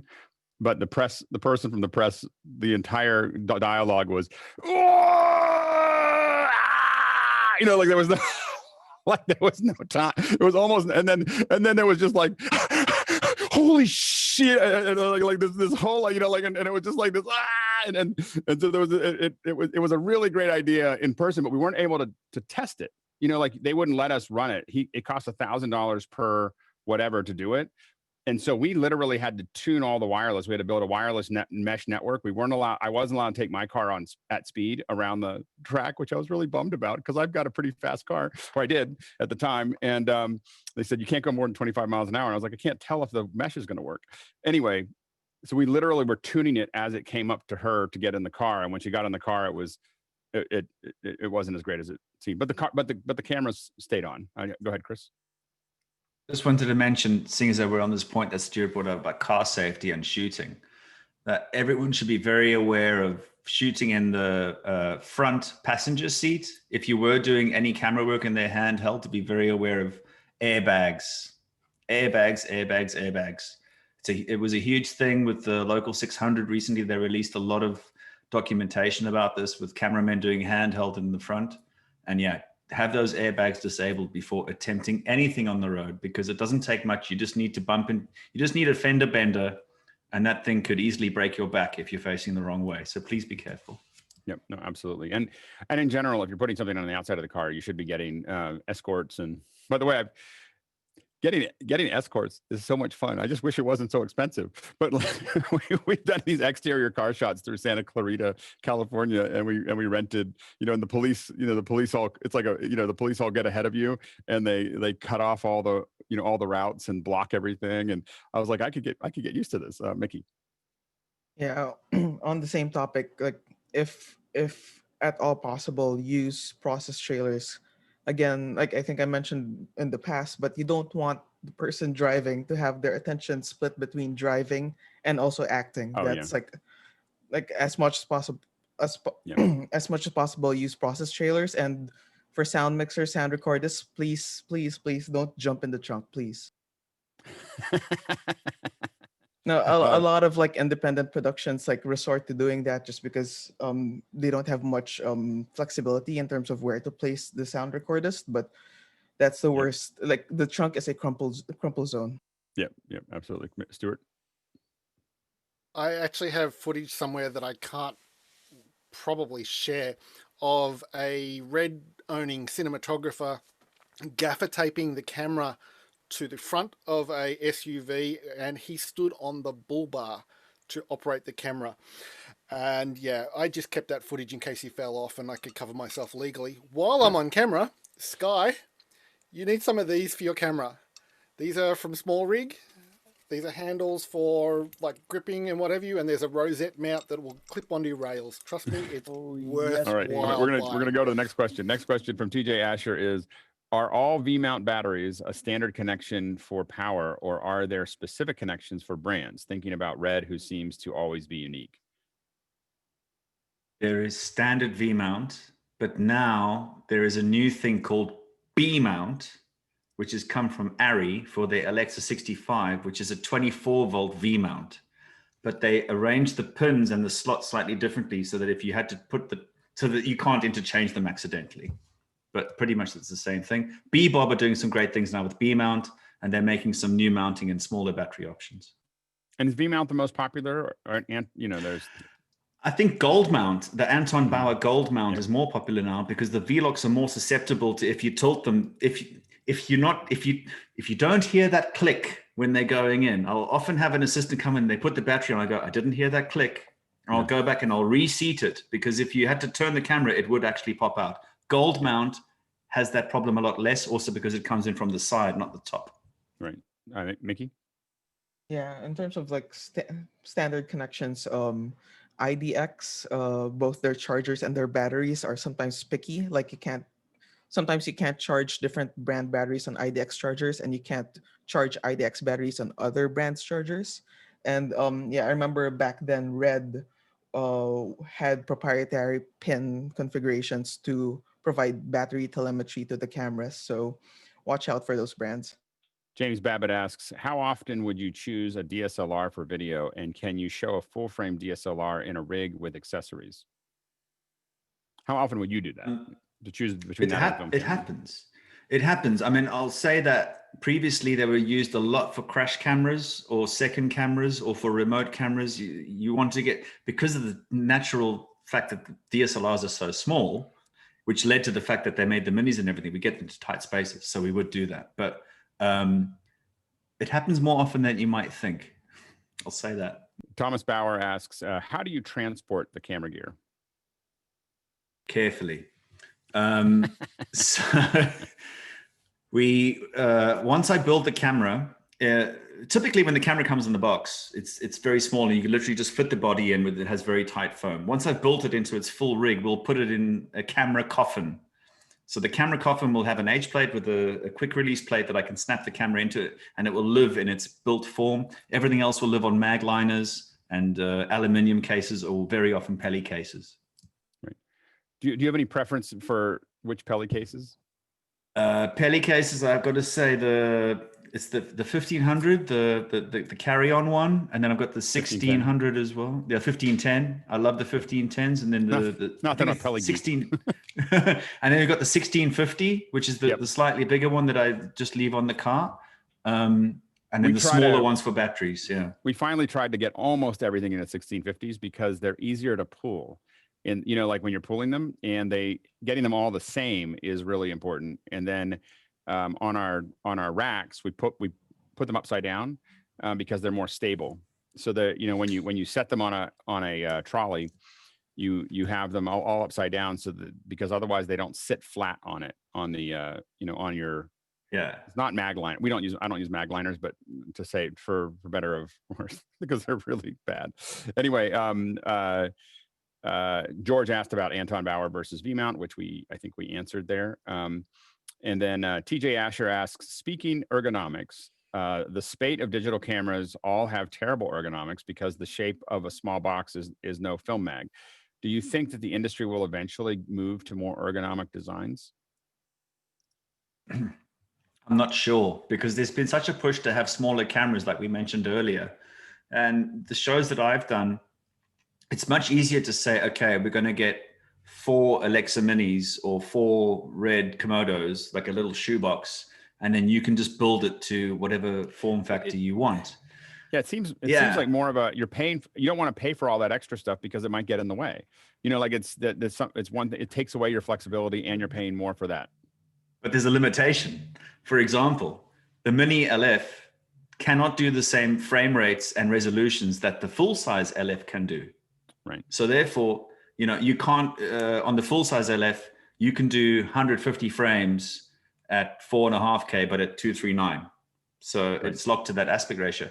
But on the mini, it's like 90 frames because they've taken a whole lot of circuitry out. So there's right. always a trade-off, and you're trading something off for something else.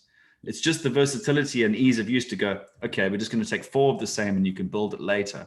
I will say that many camera manufacturers are still making full-size cameras, like the Alexa LF, the full-size, the SXT, Panavision makes the DXL, and those are still ergonomic. They're full-size, they have the shoulder mount and all the rest. Look at the form factor of the 12K Blackmagic that came out. It's not much different.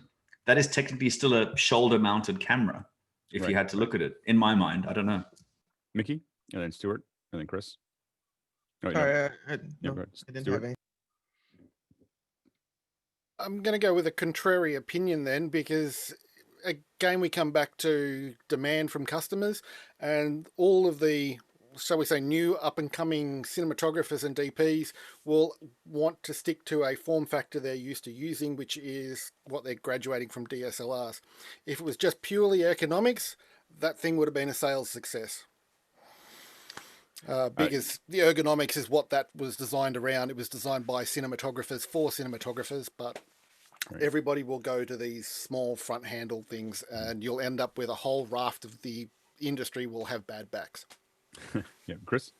Chris, you mentioned the camera coffin, and in my mind immediately jumps to a pine box, like an old Western. What do the camera coffins look like? Is this a commercially available thing, or are you guys whipping up pine boxes out in the field? I'm looking at two of them right now. I just can't pan my camera around to them. Literally a wooden box. Okay. It's just not in. It's not in the shape of a All right, regular thanks. coffin. Now, It's rectangular. Does it have a lid? Can you stack things on it? Is it safe Designs to differ. throw into the truck? Yeah. Designs differ. There's no standard design. It's the same design as like an Apple box, but I'll send you some pictures in Discord. I would love to see pictures. Yeah.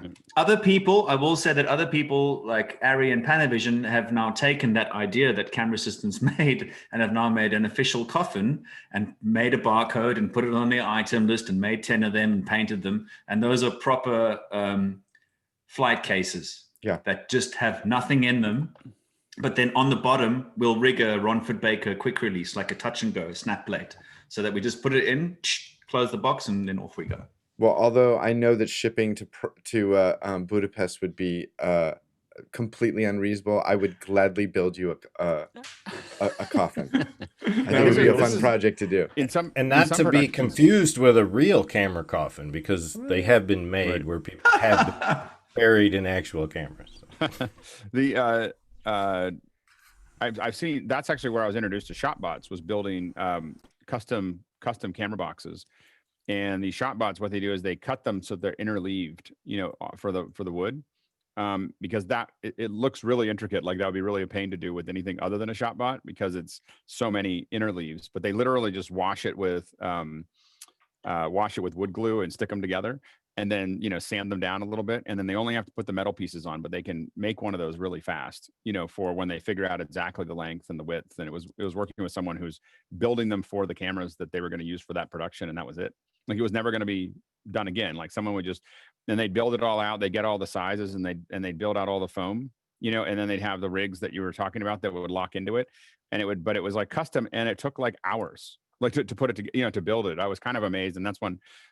I don't have one, and I know Chris thinks it's an abomination, but I just dream of having a ShopBot somewhere in my house, because it's just the idea of being able to build cases without having to like call anybody makes me very excited. Well, and quickly, just print them. Anyway, Chris Fenwick says, do you have a preference for Tilta or small rig for the Blackmagic 6K cage drive mount? Much of a muchness, I would say.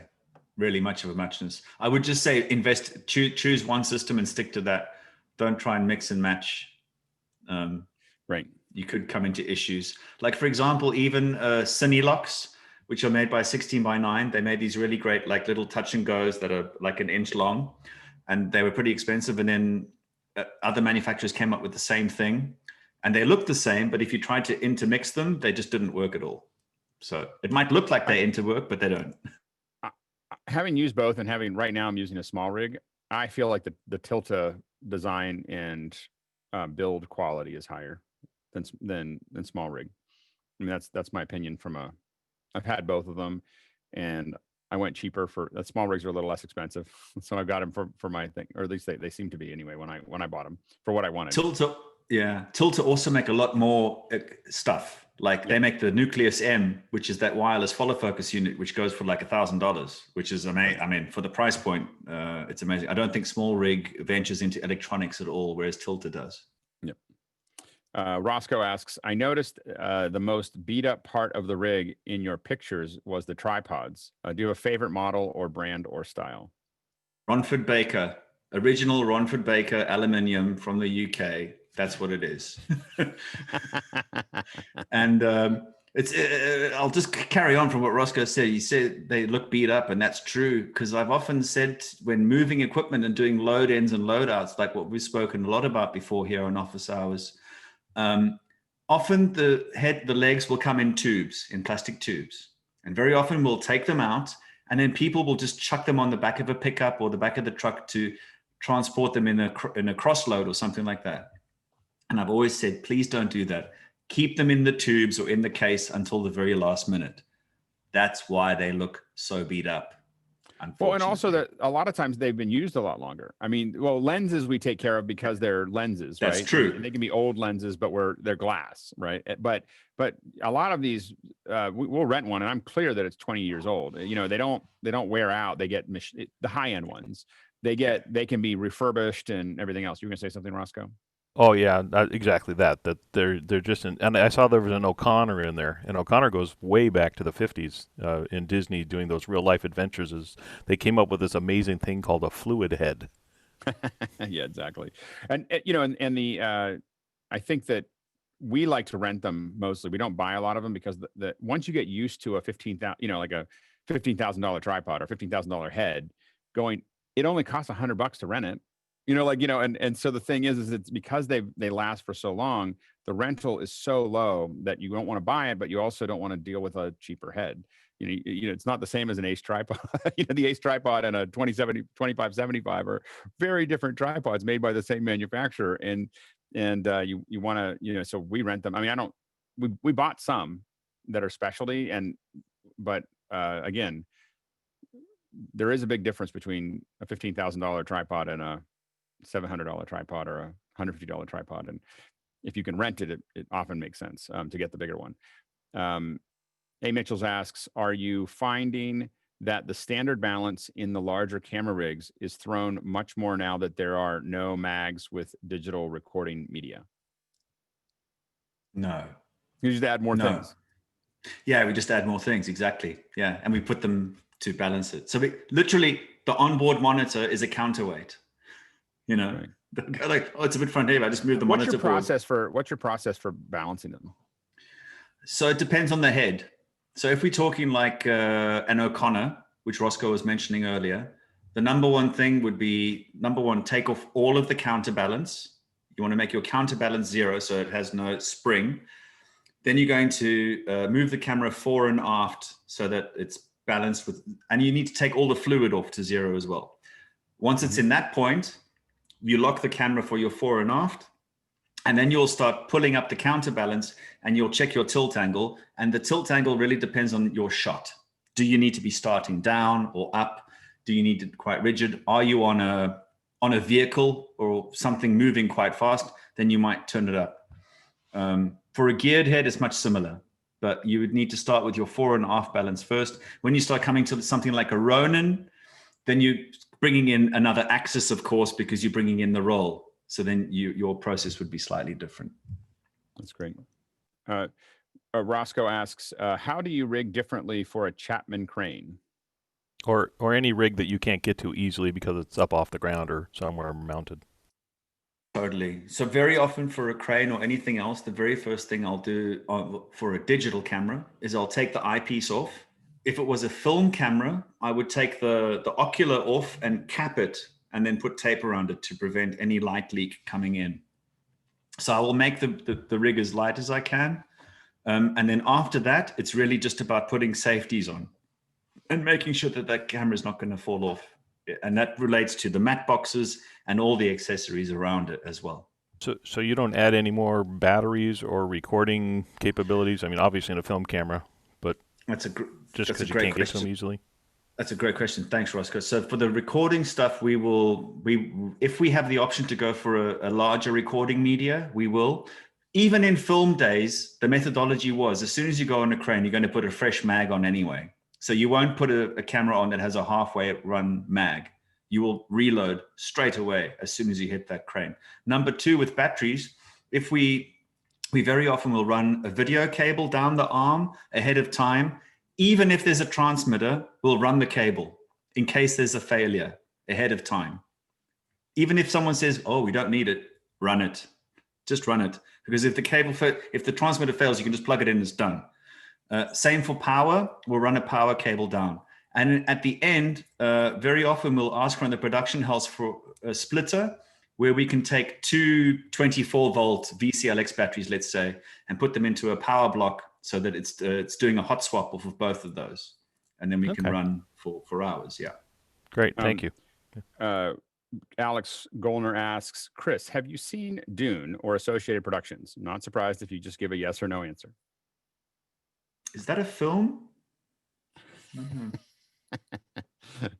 The Sky Gleason says, can you preach about choosing the right camera for the right job? How is the camera a tool for storytelling? What is the 3 things that I should know about a camera before you leave us for a while? Oh, Sky. The camera brand, it's interesting. I had a mate who was obsessed about camera brands for a long time, and he was like a new director starting out. And he had this whole methodology. He was saying, until I've shot a job on a Red or an Arri camera, I'm not a director. I don't subscribe to that. I mean, the camera is literally a tool. Yeah, sure, there are cameras that look better than others and all the rest, but I'm convinced that you could still take out a mini DV camera today, and if your story was good enough and you stuck it on YouTube, people would watch it, you know, and you'd get all those hits. It's really about the content and the story more than anything else. If I had to say 3 things that I would take with me after all of this from camera work, I would say it's honesty is the first thing I learned in camera, is be honest all the time with yourself and with everyone else. You can extrapolate that from whatever you want. You got to love your job. Like, it can't be an arduous task picking up a camera and doing it. We've got to love it, got to love the frame, and have fun. I would say just have fun with it. At the end of it, we're not saving lives ultimately.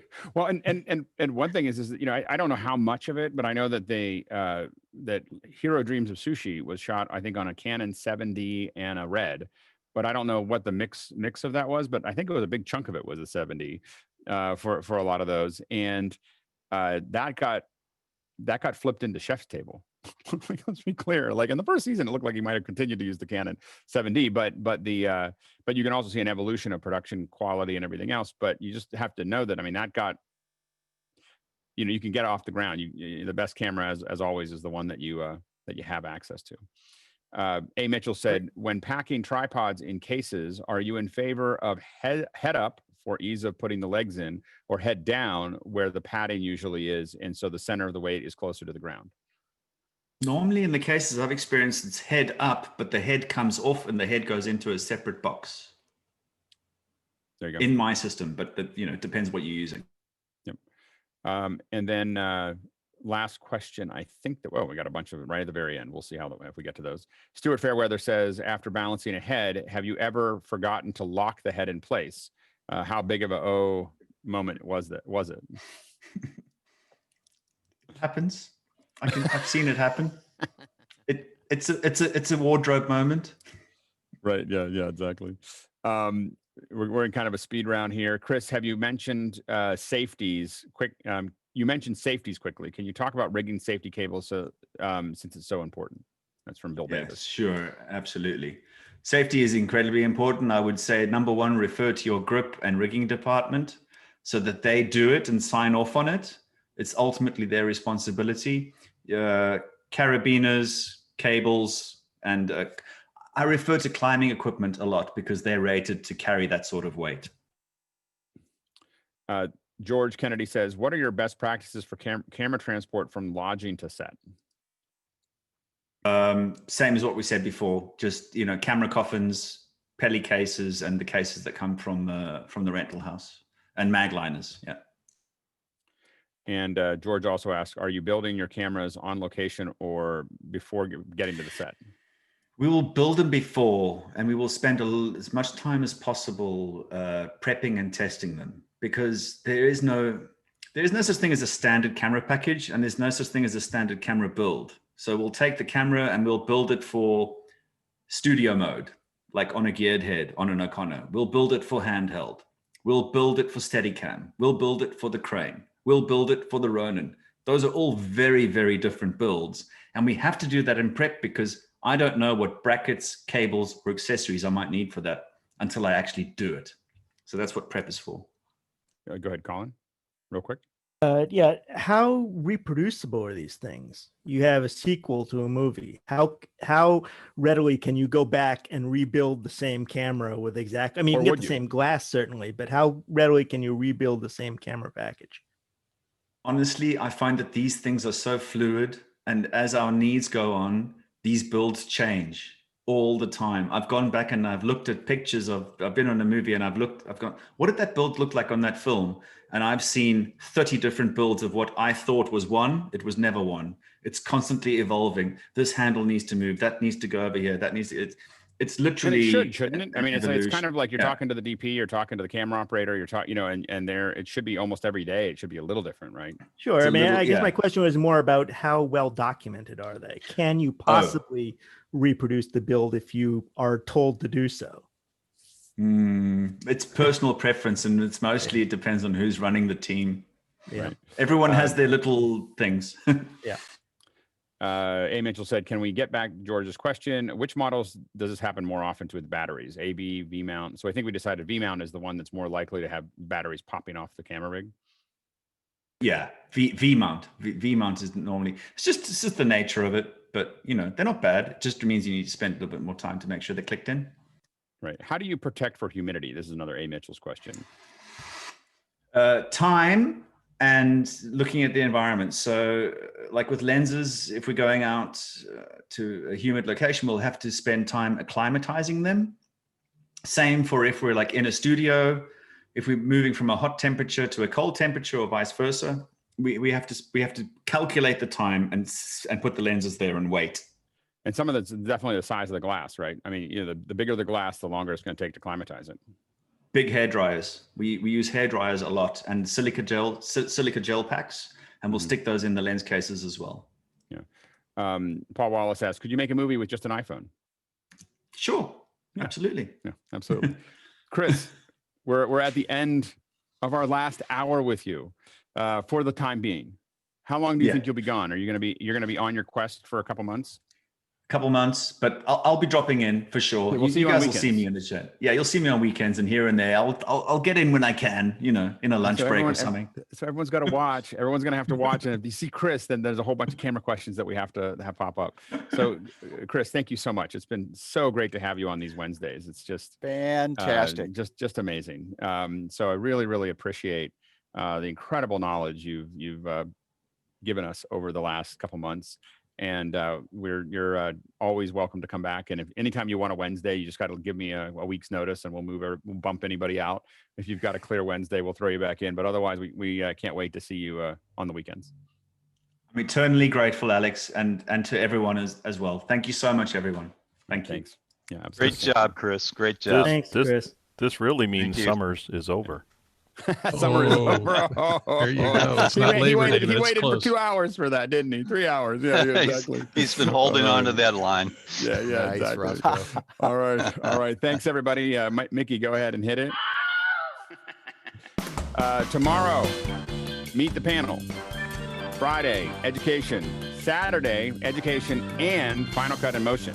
So it's still got a lot to go this week, and we'll see you all tomorrow. All right. Bye, guys.